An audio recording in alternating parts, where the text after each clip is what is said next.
শেখ, যদি কেউ বলে যে নামাজ না পড়লে কি হবে, আমার ইমান ঠিক আছে, সেটা কতটুকু সম্ভব?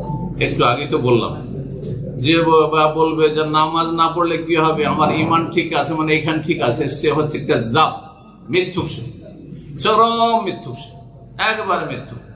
ভিতরে যদি আমার আতর থাকে, পাশে বসলে আপনি সেন্ট পাবেন, বোঝা গেছে?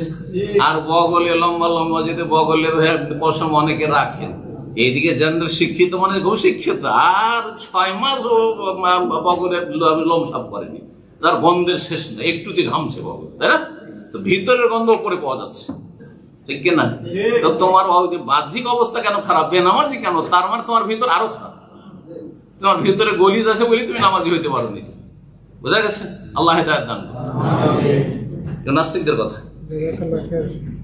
আমার রুমমেটকে প্রায় সময় বলি নামাজের কথা, কিন্তু সে অনেক সময় আমাকে বলে, কত নামাজি দেখেছি তোমার মতো তোমার মতো।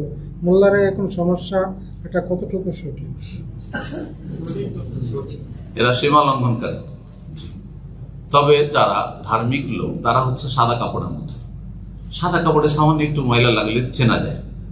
আর বাকি যারা এই 50-50 কিছু ধর্মকর্ম করে, কিছু অধর্মও করে, পাপও করে, তারা হচ্ছে কালো রঙের কাপড়ের মতো। এই কাপড়ে 1 মাস পরে থাকলেও বোঝা যাবে না যে ময়লা আছে, যে কালো প্যান্ট আপনার, কিন্তু মাথার টুপিটা 1 সপ্তাহ পরতে পারবেন না, ঠিক ওই রকম, বুঝছেন না?